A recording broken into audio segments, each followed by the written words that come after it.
আপনার আমার নবী স্বপ্ন যুগে আইসা ডাক দিয়া বলে, শেখ সাদি কান্না করো কেন?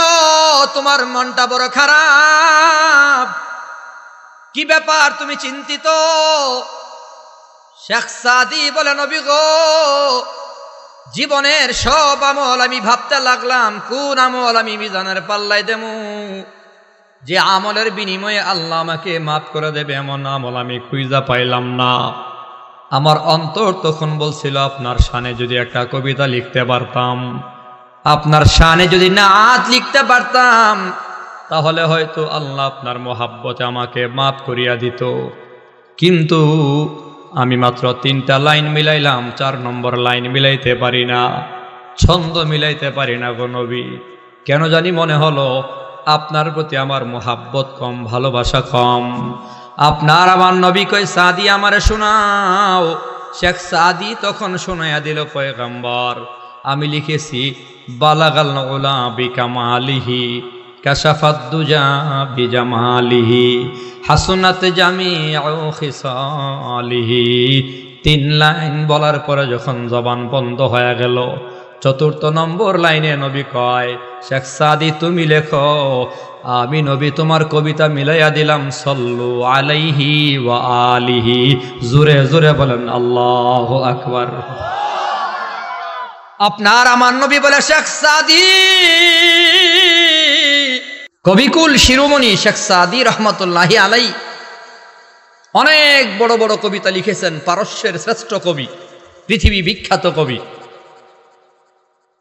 তিনি একবার মনে মনে ভাবতেছেন, জীবনে কত আমল করলাম, কোন আমলটা মিজানের পাল্লায় দিতে পারবো আর আল্লাহ খুশি হবে। পেছনের আমল নিয়ে একটু গবেষণা করতেছেন, দেখি জন্মের পর থেকে নিয়ে প্রতিষ্ঠিত কবি হওয়া পর্যন্ত এমন কোনো কবিতা কি জীবনে লিখছি যে কবিতার উসিলাই বা যে কোনো আমলের উসিলাই আল্লাহ আমাকে মাফ করবে, মিজানের পাল্লাই দিতে পারি, এমন কি আমল আছে আমার? মনে মনে ভাবতেছে। অন্তর জবাব দিছে, শেখ সাদি তোমার জীবনে এমন কোনো আমল এখনো তুমি বানাতে পারো নাই, যে আমল তুমি মিজানের পাল্লায় দিবা আর আমল নামা ভারী হবে, এর বিনিময়ে আল্লাহ তোমাকে জান্নাত দেবে, এমন পিওর আমল তুমি এখনো বানাতে পারো নাই। অন্তর জবাব দিছে, মিজানের পাল্লায় দেওয়ার মতো কোনো আমল নাই, মানে চিন্তা বেড়ে গেছে, কি করা যায়? চিন্তা করলো, আরে একটা কাজ তো করা যায়। সাইয়্যিদুল কাউনাইন নবীকে আল্লাহ সবচেয়ে বেশি মহাব্বত করেন, ভাবতেছে মনে মনে, সাইয়্যিদুল কাউনাইন নবী মুহাম্মদুর রাসূলুল্লাহ সাল্লাল্লাহু আলাইহি ওয়াসাল্লামকে আল্লাহ তাআলা সবচেয়ে বেশি মহাব্বত করে। যদি এই নবীর নামে একটা কবিতা লিখতে পারতাম, নবীর মহাব্বতের কবিতা, নাআতের কবিতা, নবীর প্রশংসা, নবীর শান ও মানের একটা কবিতা যদি লিখতে পারতাম, এই কবিতাটা মিজানের পাল্লাই দিয়ে দিতাম, আল্লাহ হয়তো নবীর মহাব্বতের খাতিরে আমাকে মাফ করে দিত। কাগজ হাতে নিছে, কলম হাতে নিয়ে লেখা শুরু করছে, বালাগাল উলা বিকামালিহি কাশাফাত দুজা বিজামালিহি হাসনাত জামিউ খিসালিহি। 3 লাইন লেখার পরে আর মিলাইতে পারে না। শেখ সাদি মনে মনে ভাবেন, নবীর মোহাব্বতে একটা কবিতা লিখে আমি মিজানের পাল্লাই দিতে চাইছি, দুঃখ কপাল আমার খারাপ, এই কবিতা পূর্ণাঙ্গ করতে পারলাম না, 3 লাইন মাত্র মিলাইলাম, 4 নম্বর লাইন আর মিলাইতে পারলাম না।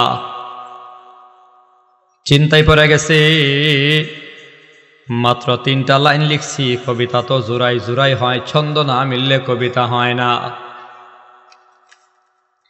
কবিকুল শিরোমণি শেখ সাদি মনে মনে ভাবেন, আরে নবীর সাথে কি আমার মোহাব্বতের ঘাটতি আছে? নবীর সাথে আমার কি প্রেমের ঘাটতি আছে? সম্ভবত নবীর সাথে প্রেমের আর মোহাব্বতের ঘাটতি আছে, যার কারণে নবীর মোহাব্বতের গজল আমি মিলাইতে পারলাম না, ছন্দ মিলাইতে পারলাম না। নবীর মোহাব্বতের প্রেমের ঘাটতি এই কথা মনে মনে ভাবে আর চোখের পানি সেরে সেরে কান্না করে শেখ সাদি কানতে কানতে ঘুমায় গেছে। ঘুমের ভেতরে স্বপ্ন দেখে আমার নবী শেখ সাদির ঘরে চলে আসছে। আপনার আমার নবী স্বপ্ন যুগে আইসা ডাক দিয়া বলে, শেখ সাদি কান্না করো কেন? তোমার মনটা বড় খারাপ, কি ব্যাপার? তুমি চিন্তিত? শেখ সাদি বলে, নবী গো, জীবনের সব আমল আমি ভাবতে লাগলাম কোন আমল আমি মিজানের পাল্লায় দেবো, যে আমলের বিনিময়ে আল্লাহ আমাকে মাফ করে দেবে এমন আমল আমি খুঁজা পাইলাম না। আমার অন্তর তখন বলছিল, আপনার শানে যদি একটা কবিতা লিখতে পারতাম, আপনার শানে যদি নাত লিখতে পারতাম, তাহলে হয়তো আল্লাহ আপনার মোহাব্বতে আমাকে মাফ করিয়া দিত। কিন্তু আমি মাত্র 3টা লাইন মিলাইলাম, 4 নম্বর লাইন মিলাইতে পারি না, ছন্দ মিলাইতে পারি না গো নবী। কেন জানি মনে হলো আপনার প্রতি আমার মোহাব্বত কম, ভালোবাসা কম। আপনার আমার নবী কই, সাদি আমারে শোনাও। শেখ সাদি তখন শোনাইয়া দিল, পয়গম্বর আমি লিখেছি, বালাগাল উলা বিকামালিহি কাশাফাত দুজা বিজামালিহি হাসনাত জামিউ খিসালিহি।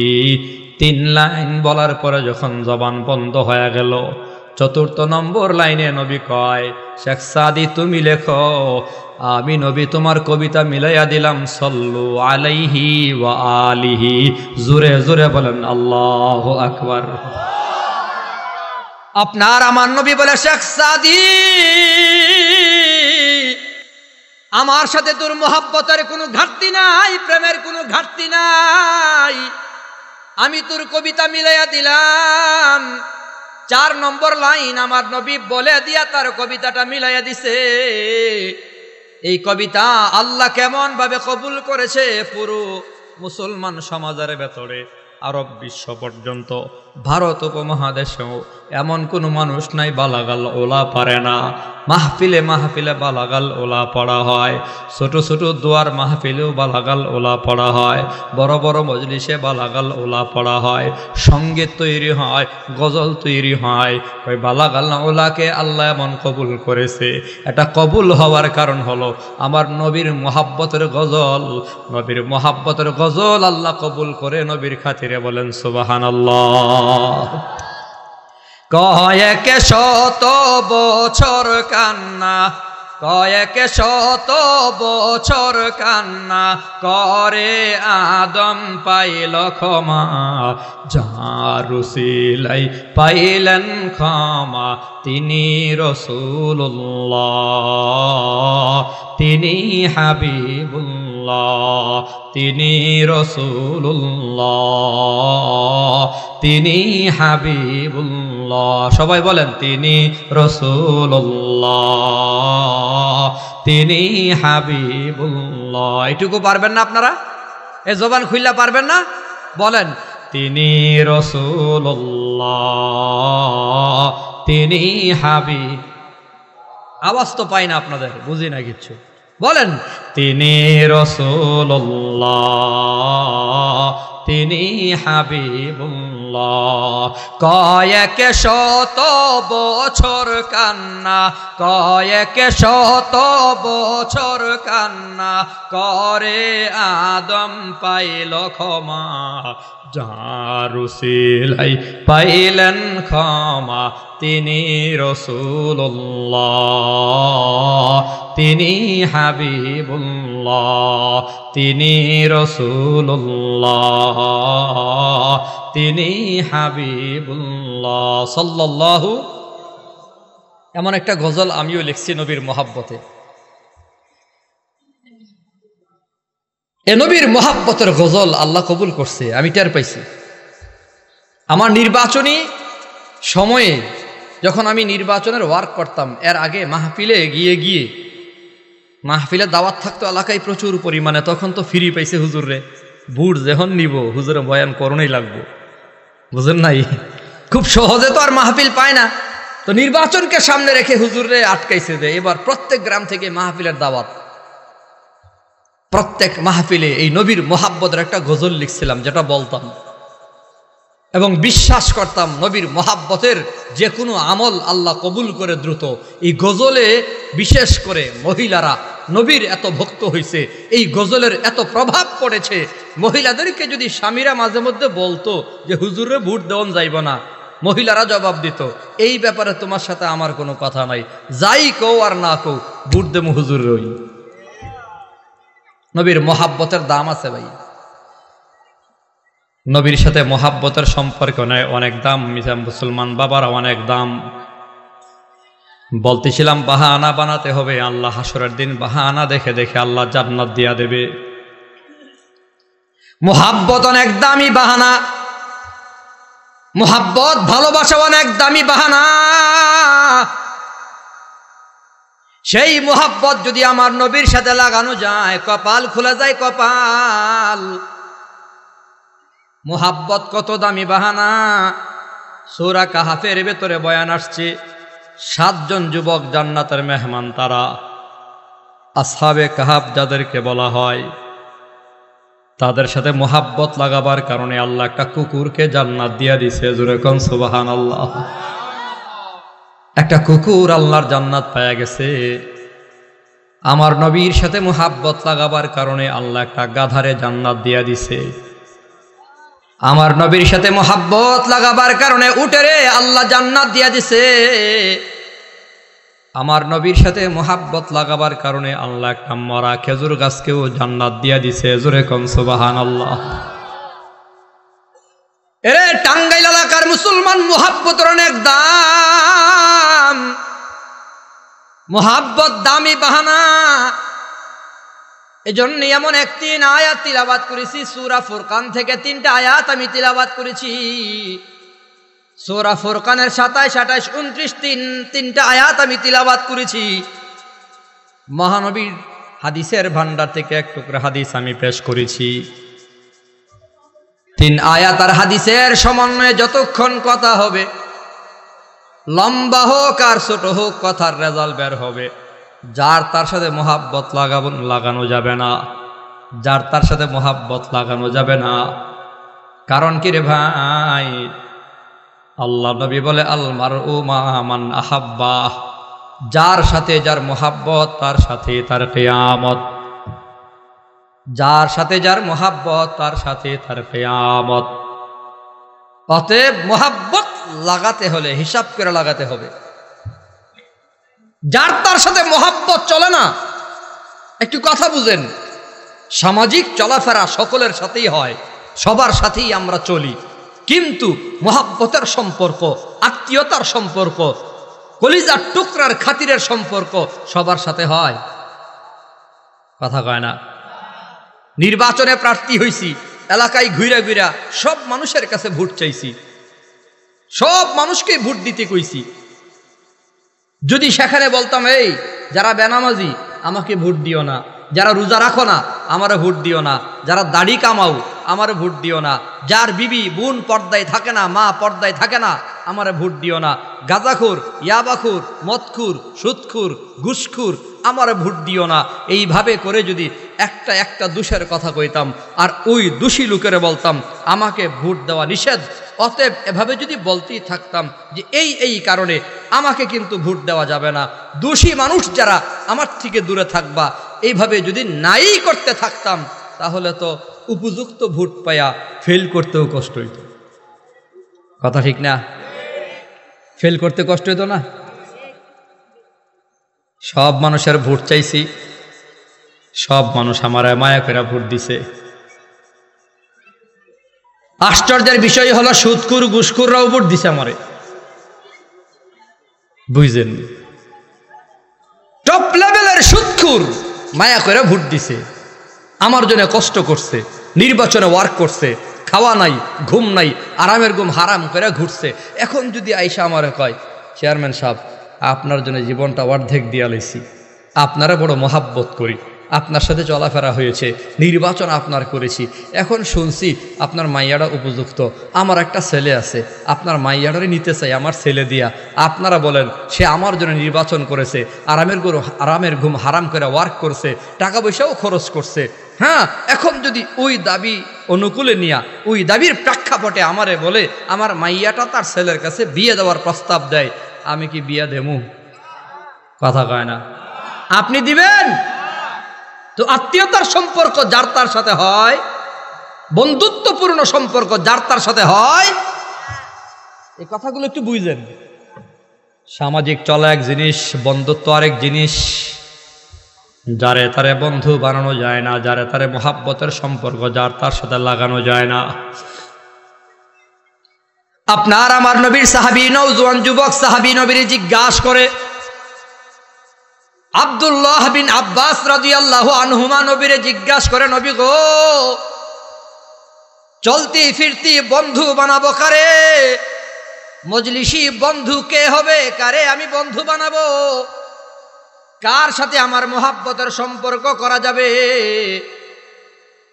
আপনার আমার নবী বলে, মোহাব্বতের সম্পর্ক লাগাবা, বন্ধু বানাবা, তিনটা গুণ যার মাঝে পাওয়া যাবে, তিনটা গুণ যার মাঝে পাওয়া যাবে তারে তুমি বন্ধু বানাইবা। এক নম্বর নবী কয়, মান যাক্কারাকুম বিল্লাহি রুয়াতুহু, যার চেহারা দেখলে আল্লাহর কথা মনে হয়, যার চেহারা দেখলে আল্লাহর কথা স্মরণ হয়।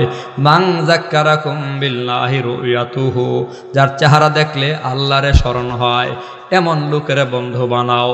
ওয়া যাদা ফি ইলমিকুম মানতিকুহু, নবী কয় ২ নম্বর গুণ হলো যার জবান থেকে জ্ঞান গর্ব কথা বের হয়, যার জবান থেকে ইলমি কথা বের হয়, কোরআন সুন্নাহর কথা বের হয়।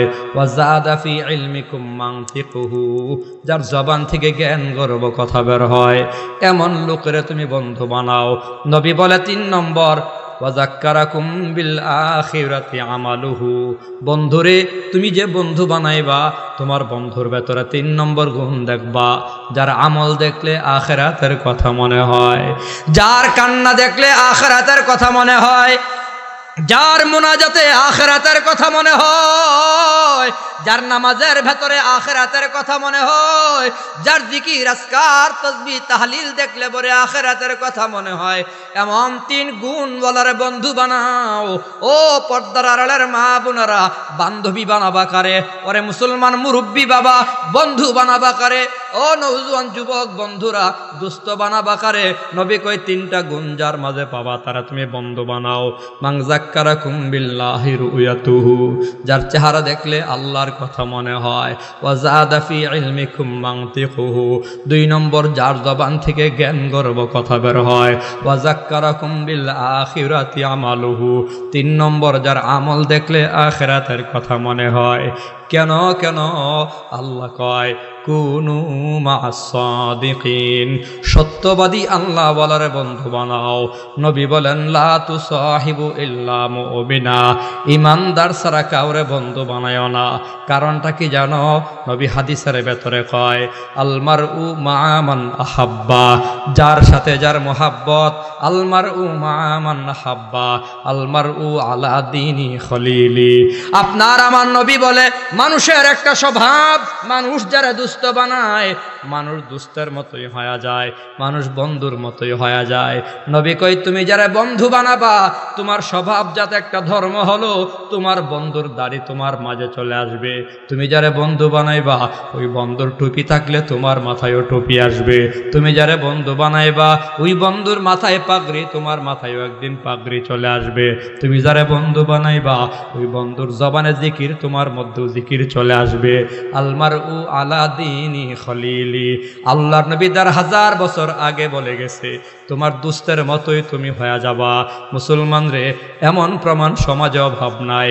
আল্লাহ ওয়ালার সাথে চলতে চলতে আল্লাহওয়ালা, আবার গামজাওয়ালার সাথে চলতে চলতে গামজাওয়ালা, আল্লাহ ওয়ালার সাথে চলতে চলতে আল্লাহওয়ালা, গামজাওয়ালার সাথে চলতে চলতে গামজাওয়ালা।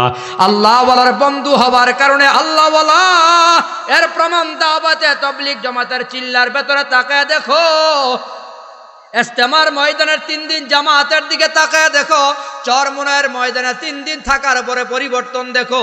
আগে আল্লাহরে চিনত না, দাড়ি রাখতো না, টুপি চিনত না, উলামায়ে কেরাম পছন্দ করতো না, বিবিরা পর্দায় রাখতো না, গাঁজা ইয়াবা সেবন করতো, মাতাল হইয়া পইরা থাকতো, সুদে ঘুষে যার জীবন ছিল। 3 দিন চরমোনাইয়ের ময়দানে থাকার পরে দিল পরিবর্তন হয়ে গেছে।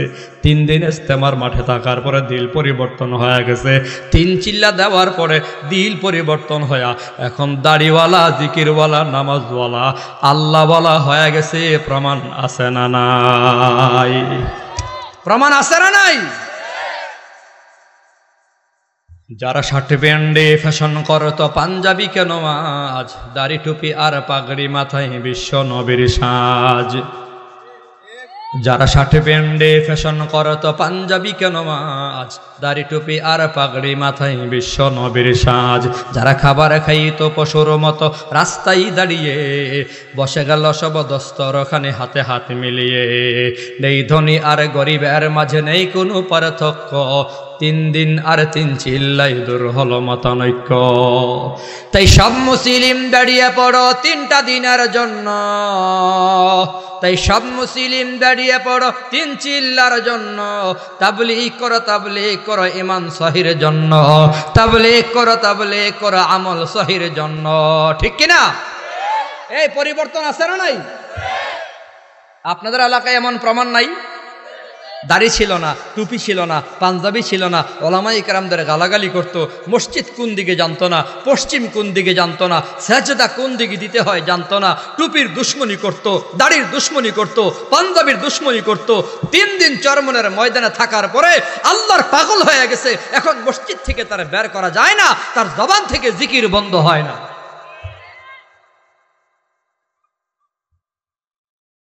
তিন চিল্লা দেওয়ার পরে পরিবর্তন। আল্লাহ ওয়ালাদের সুহবত সামান্য পেয়ে পরিবর্তন। বহু প্রমাণ আছে আমার কাছে, এমন বহু প্রমাণ আছে। আল্লামা দেলওয়ার হোসেন সাইদি রাহিমাহুল্লাহু তাআলার বয়ান শুনে শুনে কত হিন্দু কালিমা পড়ে মুসলমান হয়ে গেছে। মীর হাবিবুর রহমান যুক্তিবাদী সাহেব দামাত বারাকাতুমের বয়ান শুনে শুনে কত মানুষ নিজের সন্তানকে মাদ্রাসায় পড়াইছে। এভাবে ধারাবাহিক চালু আছে, এখনো চালু আছে। ভালো মানুষের সাথে চললে ভালো হয়, খারাপের সাথে চললে খারাপ হয়। 1000 বছর আগে নবী বলছে, আলমারউ আলা দীনি খলিলি, মানুষ যারে বন্ধু বানায় মানুষ বন্ধুর মতোই হয়ে যায়, দোস্তের মতোই হয়ে যায়। আল্লাহু আকবার বলেন।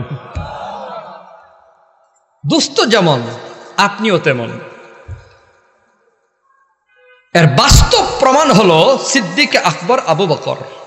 একটু শোনেন, আবু বকর সিদ্দিক বলেন রাদিয়াল্লাহু আনহু, রাদিয়াল্লাহু আনহু। আবু বকর সিদ্দিক রাদিয়াল্লাহু আনহুর পুরো জীবনী তালাশ করে দেখলাম,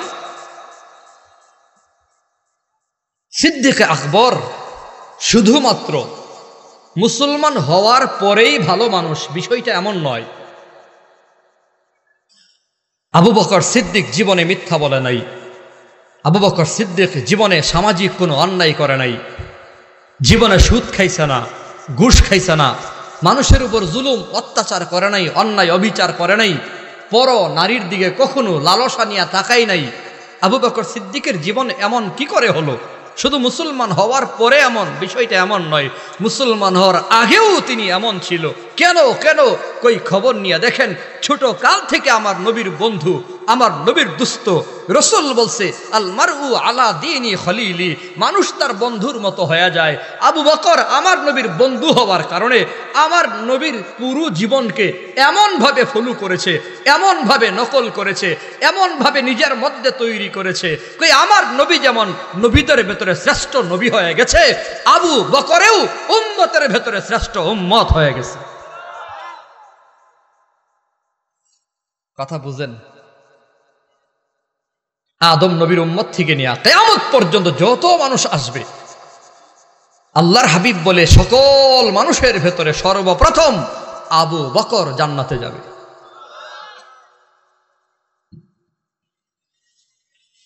এত ভালো মানুষ, এত বড় বুজুর্গ কিভাবে হয়েছে? কই নবীর সাথে ছোট কাল থেকে চলাফেরা করত, নবীর দুস্থ ছিল, নবীর বন্ধু ছিল। সুবহানাল্লাহ। আবু বকর সিদ্দিক রাদিয়াল্লাহু আনহু নবীর সাথে চলতে চলতে এমন আল্লাহ বলা হয়ে গেছে। সমাজে আবার নেগেটিভ প্রমাণ আছে। হাজী সাহেবের ছেলে এখন মাতাল, মদ পান করে, গাঁজা ইয়াবা সেবন করে। ইমাম সাহেব হুজুর ঘটনা কি? হে না হাজী সাহেবের পোলায়। ঘটনা কি? মাদকের মামলায় জেলখানায়। ইমাম সাহেব কই হুজুর হাজী সাহেবের পোলা হইলে কি হইব? সঙ্গ দোষে দোষী হয়ে গেছে। সঙ্গ দোষে, আমার কথা বুঝেননি আপনারা? সঙ্গ দোষে কি হয়ে গেছে? এইটাই তো রাসূল বলছে, আল মারউ আলা দীনি খলিলি। মানুষ সঙ্গ দোষে দোষী হয়, সঙ্গ গুণে গুণী হয়। সঙ্গ দোষে দোষী হয়, সঙ্গ গুণে গুণী হয়। সৎ সঙ্গে স্বর্গে বাস, অসৎ সঙ্গে সর্বনাশ, এমন প্রবাদ আপনারা শুনছেন জীবনে? সৎ সঙ্গে স্বর্গে বাস, অসৎ সঙ্গে সর্বনাশ। হাই, অতএব মুসলমান যারে তারে বন্ধু বানাতে পারবা না, যুবক যারে তারে দুস্থ বানাইতে পারবা না। কারে তুমি বন্ধু বানাইবা, কারে তুমি দুস্থ বানাইবা, আর কারে বানাতে পারবা না। এ দুনিয়া বড় নাজুক। এই যে বর্তমান 2024 সালে ছাত্র জনতার আন্দোলনেও কি প্রমাণ হয়ে গেছে? আলেমদেরকে দুশ্মন বানায়া, মাদ্রাসা ওয়ালাদের দুশ্মন বানায়া, আনায়েবে নবী ওয়ারাসাতুল আম্বিয়া উলামায়ে ইকরামদের দুশ্মন বানায়া, জালেম নরেন্দ্র মোদীরে বন্ধু বানাবার কারণে আল্লাহ ওনার উপর গজব ফলাই দিছে। যারে তারে বন্ধু বানানো যাবে না রে ভাই। নবী কই যার সাথে যার মোহাব্বত তার সাথে তার কিয়ামত। আমরা তো শুনছি এগুলা, এখন দেখতেছি কিয়ামতে যাওয়া লাগবে না। দুনিয়ার জীবনটাও যার সাথে যার মোহাব্বত তার সাথেই সে থাকা লাগে। আমার মনে হয় আল্লাহ পাকের ফায়সালা হলো, আলেমদের ভালো লাগে না, নরেন্দ্র মোদীরে ভালো লাগে, যাও তার বাড়িতেই ঘুমাও। হুজুরারে ভাল লাগে না তো? হুজুর কোরআন শরীফ থেকে কথা কইছে, জেলখানায় ঢুকাই দিছেন। মূর্তির বিরুদ্ধে কথা বলছে, 3 বছর জেলখানায়। যেই মূর্তি রাখা যাবে না, স্থাপন করা যাবে না, মূর্তি ভেঙে ফেলতে হবে, এই কথা বলার কারণে নারী লাগাইয়া দিয়া, মিথ্যা মামলা সাজায়া 3 বছর হাদিসের দর্শ থেকে আলাদা কইরা, শাইখুল হাদিসকে বুখারীর থেকে জুদা করে, জনগণ থেকেও জুদা করা ষড়যন্ত্র করে জেলখানার ভেতরে আটকায়া রাখলো। আল্লাহর কি কুদরত! এক মূর্তি ভাঙার কথা বলেছে, আল্লাহ এমন খেলা খেলাইয়া দিছে, এখন 80% মূর্তি তো শেষ হইছেই, মূর্তির মাথায় বৈশা মুতে। খেলাটা কার? কন্যা খেলা কার? যারা কইতো খেলা হইব হেরা এখন মাঠে নাই। কোন হইলেই কত, এই মোল্লা মৌলবীরা, তালেবানরা, উগ্র যারা আছো, মোল্লা মৌলবী পাকিস্তান পাঠাইয়া দেবো। গরম গরম বক্তব্য দিত, মোল্লাদেরকে পাকিস্তান পাঠাইয়া দেওয়া হবে। আল্লাহ মোল্লাদেরকে বাংলাদেশে রাখছে, তাদেরকে হিন্দুস্তান পাঠাইয়া দিছে। সাবধান, যারে তারে বন্ধু বানায়েন না মিয়া। হ্যাঁ, যারে তারে বন্ধু বানাইলে বিপদ। আলেম রে দুশ্মন বানায়া জালেম রে বন্ধু বানাইছে, জালেমের বাড়িতে আল্লাহ জালেম রে পাঠাইয়া দিছে। কারে বন্ধু বানাবো, কারে বন্ধু বানাবো না, এই কথাগুলো বুঝাবার জন্য সূরা ফুরকান থেকে 27, 28, 29 3টা আয়াত আমি তিলাওয়াত করেছি। 3 আয়াত যে সূরা থেকে তিলাওয়াত করেছি, সূরার নাম হচ্ছে সূরা ফুরকান। বলেন কি নাম? ফুরকান। বলেন কি নাম? ফুরকান শব্দের শাব্দিক অর্থ হলো পার্থক্যকারী। ফুরকান মানে হলো পার্থক্যকারী। এই সূরার ভেতরে আল্লাহ পার্থক্য করে দিয়েছে, কারে বন্ধু বানাইবা, কারে বানাতে পারবা না। যারে তারে বন্ধু বানাইলে তোমার কি দশা হবে তুমি মুসলমান ভালো করে শুনিয়া নাও। এ 3 আয়াত আল্লাহ নাজিল করেছেন যেই ঘটনাকে কেন্দ্র করে, ওই ঘটনাকে শুনলেই বুঝবেন আল্লাহ কেন 3 আয়াত নাজিল করেছেন। আপনার আমার নবীর যুগের কথা, নবী আরবি সাল্লাল্লাহু আলাইহি ওয়াসাল্লামের যুগে একজন কাফের বড় ব্যবসায়ী ধনী মানুষ, উকবা তার নাম। উকবা ধনী মানুষ, ব্যবসা বাণিজ্য করে যা লাভ হয় লাভের টাকা দিয়া ব্যবসা বাণিজ্য করে যা লাভ হয় লাভের কিছু অংশ জমা করে বছরে একবার মানুষকে দাওয়াত দিয়া উট জবাই করে দাওয়াত দিয়া মানুষরে খাওয়ায়। কাফের হওয়ার পরও মক্কার মানুষদেরকে দাওয়াত দিয়া খাওয়ায়। মুসলমান বাবারা জবাব দিয়েন, দাওয়াত দিয়া খাওয়ানো খারাপ কাজ না ভালো কাজ? আরো জোরে খান। আরে খাওয়ানো কেমন কাজ শোনো, নবী এমন তিনটা ভালো কাজের সমন্বয় যদি কেউ ঘটাতে পারে। 1 নম্বর আফসুস সালাম, বেশি বেশি করে সালাম দেওয়া। 2 নম্বর আতিমুত তাআম, মুসলমান মানুষদেরকে খাওয়ানো। 3 নম্বর সল্লু বিল্লাইলি ওয়ান নাসু নিয়াম, রাতের আধারে নামাজে দাঁড়ায়া যাওয়া। সালাতুল লাইল, কিয়ামুল লাইল, নামাজে অভ্যস্ত হয়ে যাওয়া। নবী বলে 1 নম্বর সালাম দেয়, 2 নম্বর মানুষের খাওয়ায়, 3 নম্বর তাহাজ্জুদের নামাজ আদায় করে। ফালতাদখুলুল জান্নাতা বিসালাম, আল্লাহর নবী কয় এ 3 আমল যার মাঝে আসবে সে নিরাপদে জান্নাতের মেহমান হয়ে যাও।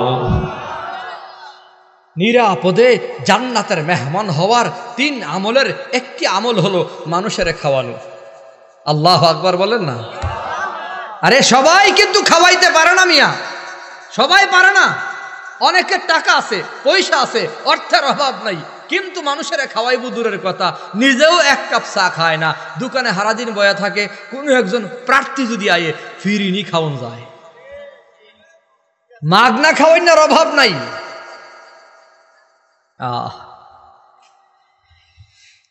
তো বলতেছিলাম নবীর যুগে কাফের উকবা তার নাম, বছরে একবার মক্কা নগরীর মানুষকে দাওয়াত দিয়ে খাওয়ায়। এই বছর মনে মনে ভাবতেছে আমি যারে তারে খাওয়াবো না। কাফের হওয়ার পরও মানুষকে দাওয়াত দিয়ে খাওয়ায়। উকবা ইবনে আবি মুঈত তার নাম। উকবা মনে মনে ভাবি এবছর আমি যারে তারে খাওয়াবো না। অন্তরে অন্তরে পরামর্শ করে কারে খাওয়াবো। অন্তর জবাব দিছে উকবা মক্কার ভেতরে সবচেয়ে বেশি ভালো মানুষ যে তারে তুমি দাওয়াত দিবা। সিদ্ধান্ত ফাইনাল হয়ে গেছে, মক্কার ভেতরে সবচেয়ে বেশি ভালো মানুষ যে তারে আমি দাওয়াত দেবো। অন্তরে অন্তরে চিন্তা করে কে ভালো কে ভালো কে ভালো। অন্তর জবাব দিছে উকবা মক্কায় কেন, কুল কায়নাতে আব্দুল্লাহর ছেলে মুহাম্মদের চেয়ে ভালো মানুষ আর কেউ নাই। আপনার আমার নবীর দরবারে হাজির। ইয়া মুহাম্মদ, ও মুহাম্মদ, আমি উকবা আমার বাড়িতে মানুষকে দাওয়াত দিয়ে খাওয়াই। আমি আসছি আপনাকে দাওয়াত দেওয়ার জন্যে। এই বছর আপনি হবেন আমার বাড়িতে চিফ গেস্ট, প্রধান অতিথি, প্রধান মেহমান। আপনার আবার নবী দাওয়াত গ্রহণ করেছে। আল্লাহ পাকের নির্দেশ ছিল কাফের হলেও তার বাড়ি দাওয়াত গ্রহণ করবেন নবী। নবী আরবি সাল্লাল্লাহু আলাইহি ওয়াসাল্লাম তার দাওয়াত গ্রহণ করে যথাসময়ে তার বাড়িতে হাজির হয়ে গেল। খাওয়া দাওয়া করবে এমন সময় নবী উকবাকে ডাক দেয়া কয়, উকবা এদিকে আসো। উকবা নবীর সামনে আসছে। আমার আপনার নবী তখন কয়, উকবা আমি তোমার বাড়ি আসছি? বলে হ্যাঁ। আমি যে খামু তোমার কি বিশ্বাস হয়েছে? বলে হ্যাঁ।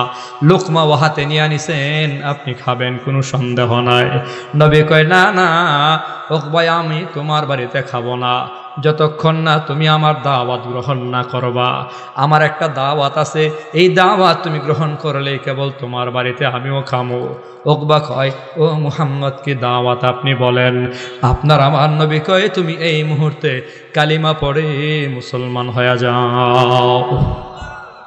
আপনার আমার নবী দাওয়াত দিছে, কালিমা পড়ে মুসলমান হয়ে যাও। সাথে সাথে উকবা কালিমা পড়ে নিয়েছে। আশহাদু আল্লাহ ইলাহা ইল্লাল্লাহ ওয়া আশহাদু আন্নাকা রাসূলুল্লাহ। আমি সাক্ষ্য দিলাম আল্লাহ ছাড়া কোনো মাবুদ নাই এবং আপনি হলেন আল্লাহর রসূল। এই সাক্ষী যদি দেওয়া হয় এরপরে সে কাফের থাকে নাকি মুসলমান হয়ে যায়? মুসলমান হয়ে গেছে। আল্লাহর নবী ভিন্ন হাদিসে কয়, আল ইসলামু ইয়ানহাদিমু মা কানা ক্বাবলাহু, ইসলাম ধর্ম যদি কেউ গ্রহণ করে তার পেছনের সব গুনাহ মাফ। এবার তার গুনাহ মাফ হয়ে গেল, তার সম্পদগুলোও হালাল হয়ে গেল। হালাল সম্পদের মাল খাওয়া দাওয়া নবী খুব আরামে করেছেন। নবী খাওয়া দাওয়া করে বাড়িতে চলে গেছেন। আপনার আমার নবী বাড়ি যাওয়ার পর উকবা বিন আবি মুঈতার বন্ধু উবাই, তার নাম উবাই হলো উমাইয়ার ভাই। কে সে উমাইয়া? কই যে উমাইয়া বেলালের জিহ্বা ছিদ্র করে দিয়েছে। বেলাল রাদিয়াল্লাহু আনহুকে যে উত্তপ্ত গরম বালির উপর উল্টায়া শোয়া পিঠের উপর পাথর চাপা দিয়া দিছিল। ওই জালেম উমাইয়ার আপন ভাই হলো উবাই। উবাই হলো উকবার বন্ধু। খবর পাইছে বন্ধু উকবা নাকি মুহাম্মদ নবীর কালিমা পরে মুসলমান হয়ে গেছে। মেজাজ গরম করে উকবার বাড়িতে হাজির হয়ে ধমক দেয়া কয়, উকবা তুই নাকি মুহাম্মদের ধর্ম গ্রহণ করছিস? ল্যাংটা কালের বন্ধু আমি, আমারে বলস নাই, আমারে জানাস নাই, কাজটা ভালো করস নাই। একটা ধমকি দিয়েছে, ধমকির চুটে উকবা বিন আবি মুঈতার ঈমান নরবরে হয়া মুরতাদ হয়ে গেল। বন্ধুরে, আমি আসলে অন্তর থেকে কালিমা পড়ি নাই, আমি আসলে অন্তর থেকে কালিমা পড়ি নাই, এমনি এমনি পড়েছি। পলিটিক্সের কালিমা পড়েছি, রাজনীতির কালিমা পড়েছি। আমাদের সমাজেও একদল আছে দেখেন, পলিটিক্সের পাঞ্জাবি গায়ে দেয়, পলিটিক্সের টুপি মাথায় দেয়, পলিটিক্সের কথা কয়, পলিটিক্সের নামাজও পড়ে, এমন নামাজিও আছে। তার মানে হলো সামনে নির্বাচন, এখন পাঞ্জাবি গায়ে, সামনে নির্বাচন মাথায় টুপি, সামনে নির্বাচন সুন্দর সুন্দর কথা কয়া মানুষের কাছ থেকে ভোট নিয়া মানুষের এই উল্টা বাস দেওয়ার ষড়যন্ত্র করে, মানুষের উল্টা কথা কয়, আলেমদের সাজ সাইজা মানুষের ভোট নিয়া আবার আলেমদেরকে জেলখানায় বন্দি করার ষড়যন্ত্র করে। এরা হলো ওই উকবার মতো বড় বাটপার। বারবার ধোঁকা খাওয়া যাবে না মুসলমান, বারবার ধোঁকা খাওয়া যাবে না। এই বাটপারদের চিহ্নিত করতে হবে। 54 বছর এই বাংলাদেশের মানুষকে ঠকিয়েছে, আর মুসলমান ঠকতে চায় না। কথা বলেন ঠিক কিনা? সিদ্ধান্ত এখন নিতে হবে। আগামীর বাংলাদেশ হবে কোরআন সুন্নাহর বাংলাদেশ, আগামীর বাংলাদেশ হবে ইসলামের বাংলাদেশ, আগামীর বাংলাদেশ হবে মুসলমানের বাংলাদেশ। খুব সাবধান থাকতে হবে। ভোলায়া বালায়া সরল মানুষের ভোট নিয়ে ক্ষমতার চেয়ারে বৈশা চুরি বাটপারি দুর্নীতি বারবার করতে যাওয়া যাবে? কথা বলেন, বারবার করতে যাওয়া যাবে? ভয় পান নাকি আপনারা? হ্যাঁ, কথার আওয়াজ তো কম। মুসলমানের কোনো ভয় নাই মিয়া, মুসলমানের সাথে আছে কে? একটু জোরে বলেন, কে?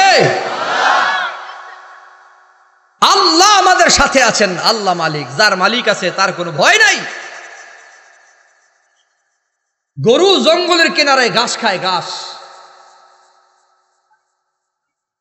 বাঘে দিছে দৌড়ানি, বাঘের দৌড়ে গরু ডিগলা ছুড়াইয়া এক দৌড়ে নদীর কিনারায় বা খালের কিনারায় কাদা মাটি আছে না, যেখানে হাত পা ডাইবা যায়, কোমর পর্যন্ত ডাইবা যায়, এমন মাটিও তো আছে।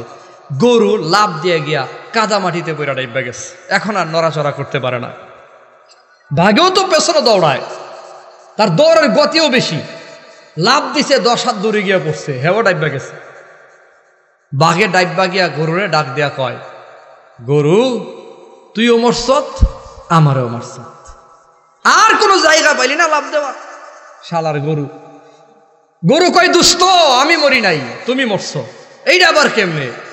কই, আমার মালিক আছে, তোমার মালিক নাই। কি আছে কপালে দেখবা তুমি বিকালে। ঠিকই মালিক তার গরু তালাশ করতে করতে করতে করতে জঙ্গল পার হইয়া খালের কিনারায় গিয়া দেখে গরু কাদা মাটির মধ্যে ডাইবা রইছে, পাশে একটা বাঘ পইরা রইছে। এইবার মালিকে বুঝা লইছে, আরে এই শালার বাঘেই আমার গরুরে দৌড়ে এই পর্যন্ত নিয়ে আসছে, গরু উঠামো পরে বাঘের বাপ ডাকামো আগে।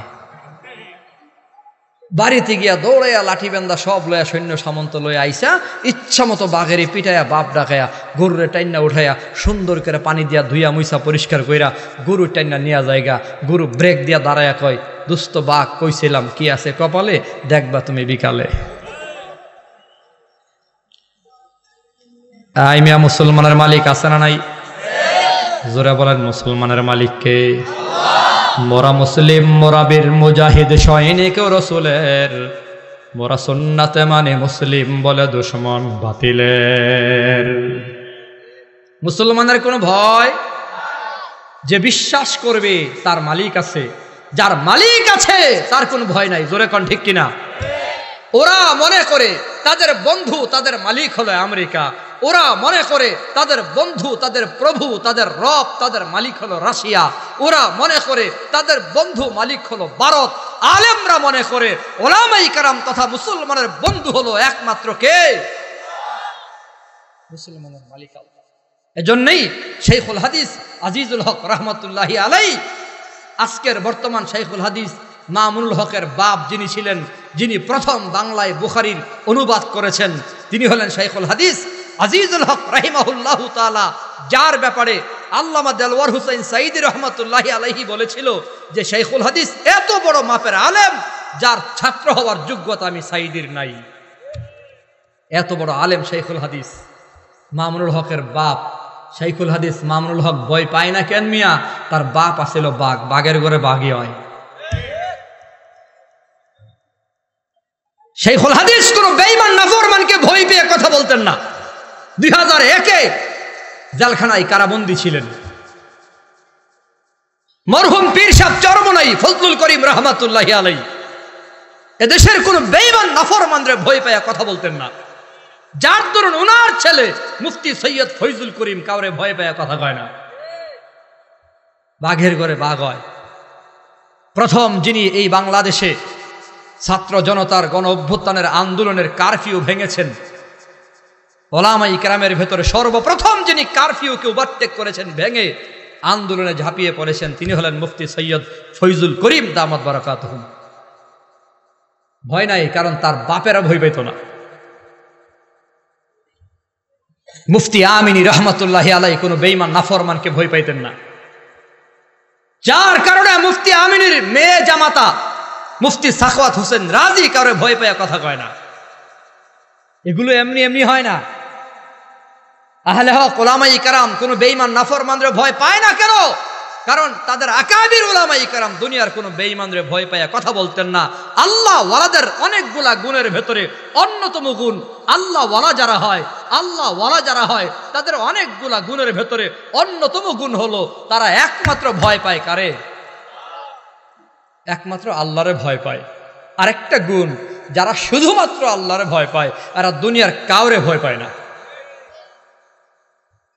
সারা দুনিয়াও যদি বিরোধিতা করে আল্লাহ ওয়ালারা কাউরে ভয় পায় না। দুনিয়ার কোনো ভয় তাদের দিলে থাকে না। মুসলমানের দিলে একমাত্র ভয় থাকবে কার? আল্লাহরে ছাড়া আর কাউকে ভয় করা যাবে? আর জোরে কান। আপনার আমার নবী হিজরতের সফরে আবু বকরকে সাথে নিয়ে গুহার ভেতরে সিদ্দিক আকবর আবু বকর সিদ্দিক রাদিয়াল্লাহু তাআলা আনহু গুহার ভেতরে আমার নবীর সাথে। গুহার দরজার সামনে আবু জাহাল, আবু লাহাব, উতবা, শাইবা কাফের বেঈমানের দলেরা চলে আসছে। আবু বকর সিদ্দিক রাদিয়াল্লাহু আনহু দেখা নবীরে কয়, নবী গো, কাফের বেঈমানদের পা দেখা যায়, মনে হয় ধরা পড়ে যামু।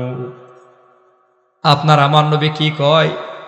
লা তাহজান ইন্নাল্লাহা মা'ানা, লা তাহজান ইন্নাল্লাহা মা'ানা। আবু বকর, তুমি আমি ছাড়াও তোমার আমার সাথে এই গুহার ভেতরে আর একজন আমাদের সাথে আছে। জোরে বলেন তিনি কে? আর জোরে বলেন তিনি কে? মুসলমানের সাথে কে আছে? জোরে বলেন কে? মুসলমানের সাথে আল্লাহ আছে বলে মুসলমানের কোনো ভয়। আরো জোরে খান। মোরা মুসলিম, মোরা বীর মুজাহিদ সৈনিক রাসূলের, মোরা সুন্নাতে মানে মুসলিম বলে দুশমন বাতিলের।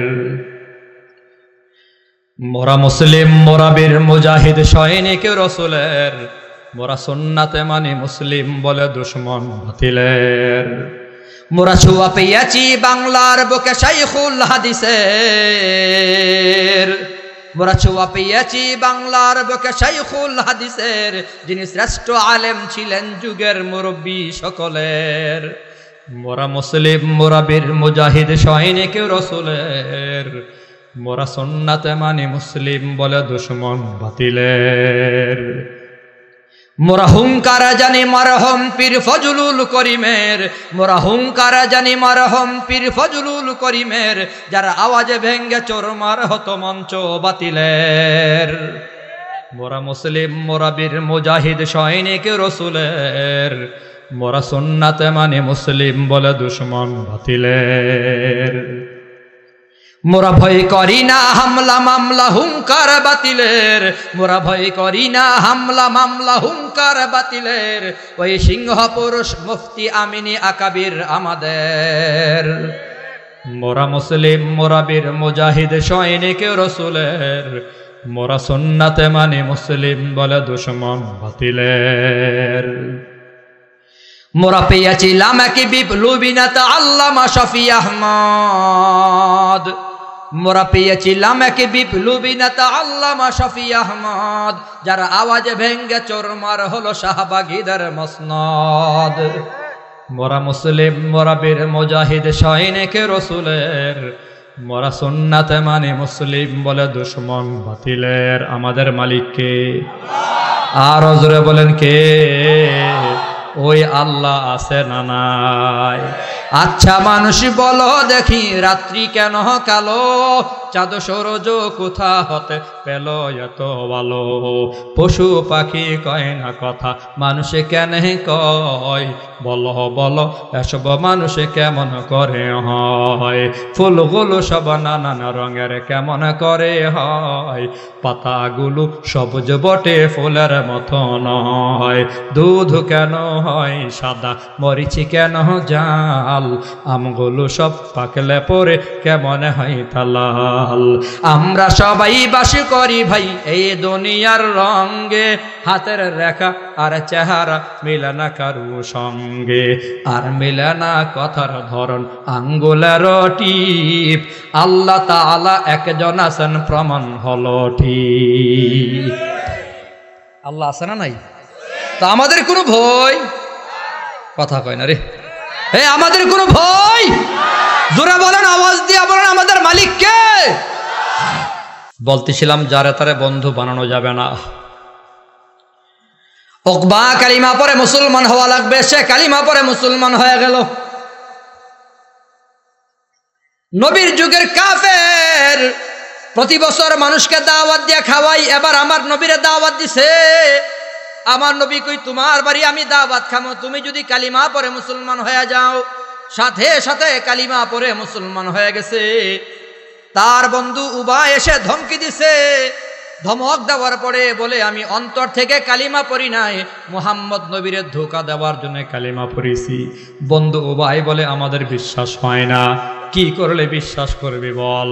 ওই আমাদেরকে সাথে নিয়ে মুহাম্মদ নবীর বাড়ি যাবি, মুহাম্মদ নবীর চেহারায় থু থু মারবি, তাহলে বুঝবো তুই আসলে কালিমা পরে মুসলমান হও নাই। চল। বন্ধু বান্ধব নিয়ে মুহাম্মদ নবীর বাড়িতে হাজির হয়ে গেল। আপনার আমার নবীর বাড়িতে হাজির। এ মুসলমান নবীর উম্মত, নবী তো সরল মনের নবী। উকবা তার বন্ধু বান্ধব নিয়ে যখন আসছে, বন্ধু বান্ধব নিয়ে আসার পরে আমার নবী তো সরল মনে আগায়া গেল, মনে মনে ভাবে উকবা বোধহয় তার বন্ধু বান্ধবকে দাওয়াত দিয়া নিয়ে আসছে, কালিমা পড়াবে, মুসলমান বানাবে। দুই কান দিয়া গভীর মনোযোগ দিয়া শোনা লাগবে। আমার নবী সরল মনে আগায়া গেল, কালিমা পড়ামু, তার বন্ধুদের মুসলমান বানাবো। ও মুসলমান বাবারা, সরল মনের নবী আগায়া গেল। উকবা বেঈমান আমার নবী কাছে যাওয়ার পর নবীর চেহারা বরাবর থুতু মারিয়া দিছে। আপনার আমার নবীর চেহারা বরাবর থুতু মারিয়া দেওয়ার পর আমার আপনার নবী এত কষ্ট পাইছে, অন্তর ভেঙ্গে চুরমার হয়ে গেছে। টপ টপ করে চোখের পানি ছেড়ে কান্দে। নবী নবীর কান্না আল্লাহ রাব্বুল আলামিন সইতে পারে না। জিবরাইল আমিনকে নবীটা আল্লাহ পাক ডাক দিয়া কয়, জিবরাইল আমিনকে আল্লাহ ডাক দিয়া কয়, ও জিবরাইল আমার বন্ধুর কাছে যাও, আমার বন্ধুর গিয়া শুনে দাও, ও বন্ধু আপনি কান্না করা লাগবে না, আপনার কান্না করার দরকার নাই। জিবরাইল আমিন আল্লাহর পক্ষ থেকে তখন এই 3টা আয়াত নিয়ে চলে আসছে, যে 3 আয়াত আমি খুতবার শুরুতে তিলাওয়াত করেছি। জিবরাইল আমিন আমার নবীরে শোনায়া কয়, নবী গো, ওয়া ইয়াউমা ইয়া'আদ্দুল যালিমু আলা ইয়াদাইহি ইয়াকুলু ইয়া লাইতানি ইত্তাখাযতু মা'আর রাসূলি সাবিলা ইয়া ওয়াইলাতা লাইতানি লাম আত্তাখিয ফুলানান খলিলা লাকাদ আদাল্লানি আনিয যিকরি বা'দা ইয জাআনি ওয়া কানা আশ-শাইতানু লিল ইনসানি খাযুলা। আল্লাহ তার হাবিবের ডাক দেয়া কয়, নবী আপনি কান্না করবেন না, কষ্ট পাওয়ার কোনো কারণ নাই গো নবী।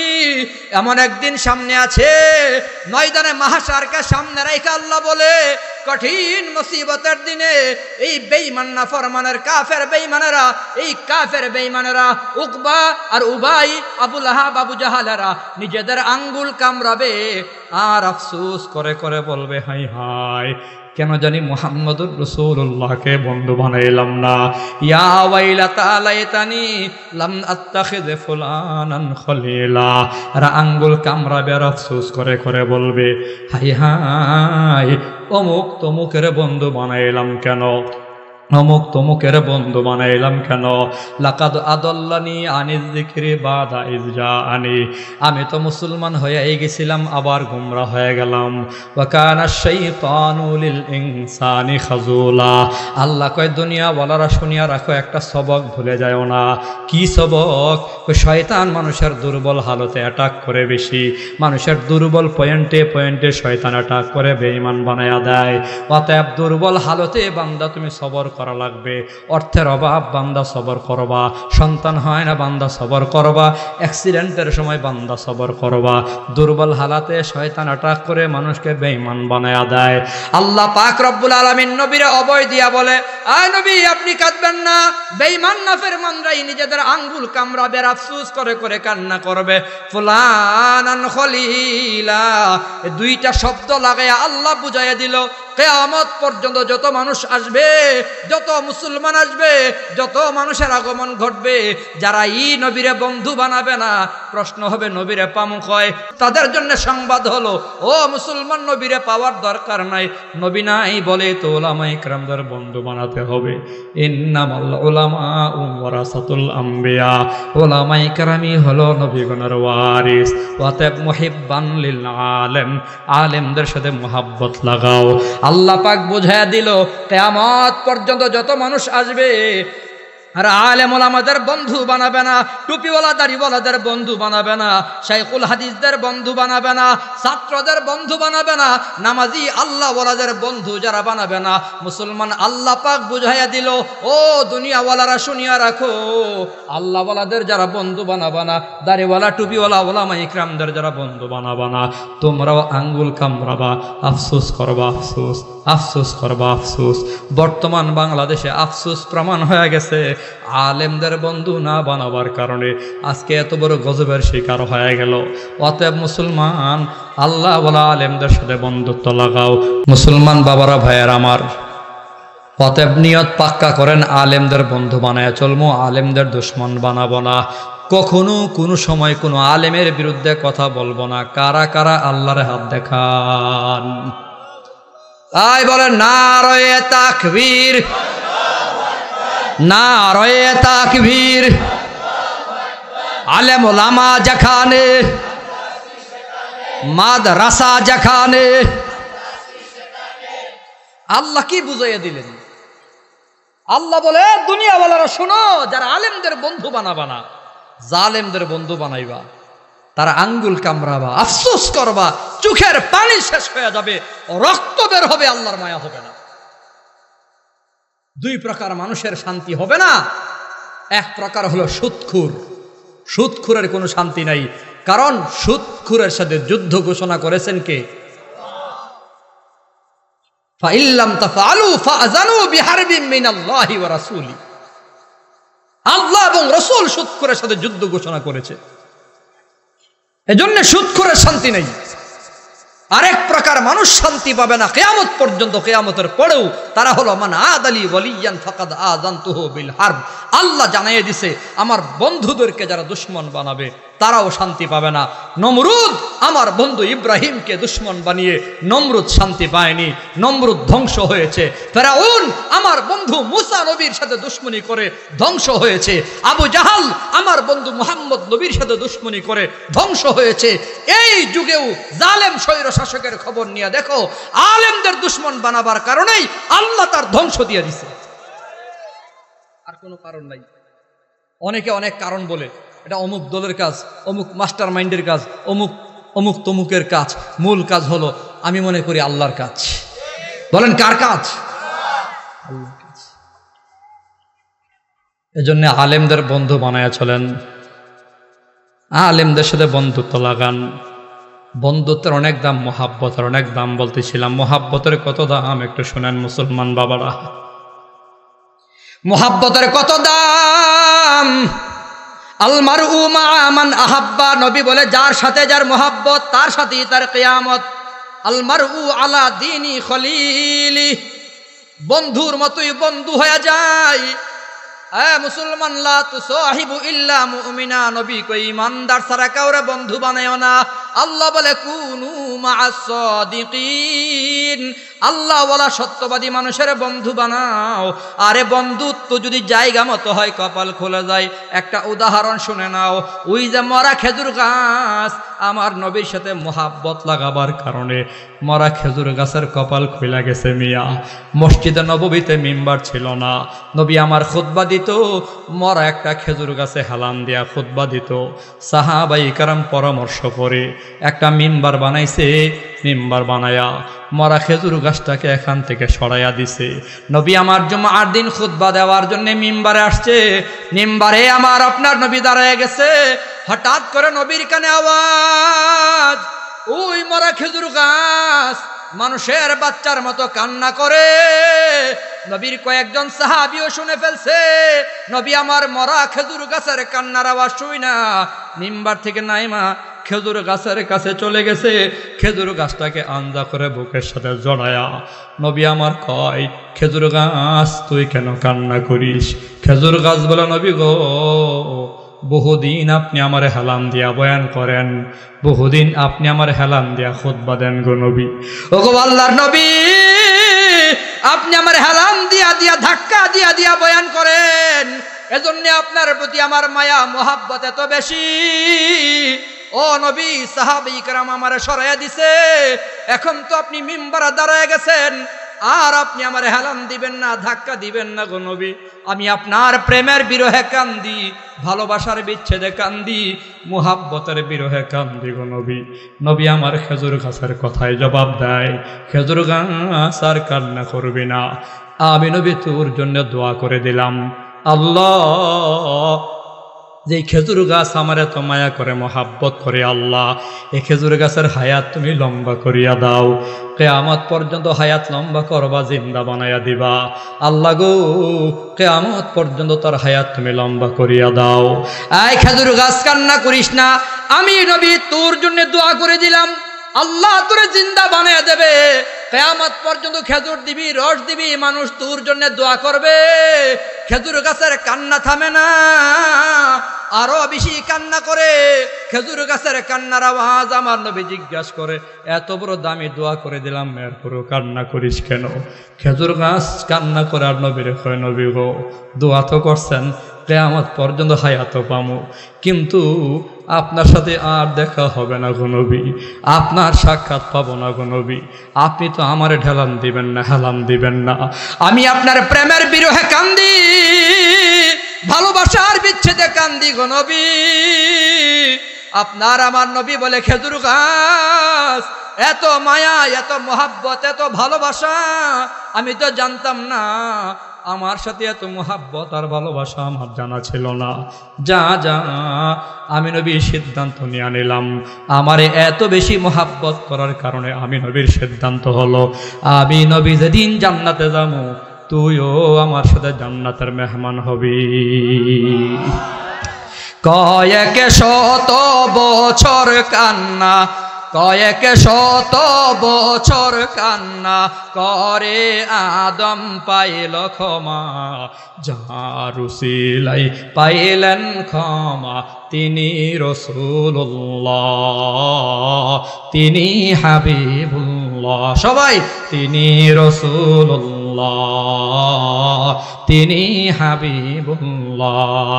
যার শরীরের ঘাম জমাইয়া, যার শরীরের ঘাম জমাইয়া আতর বানাইতেন সাহাবা, আতর বানাইতেন সাহাবা, যার উসিলাই জান্নাতে পাইমু, যার উসিলাই জান্নাতে পাইমু তিনি রাসূলুল্লাহ, তিনি হাবিবুল্লাহ, তিনি রাসূলুল্লাহ, তিনি হাবিবুল্লাহ।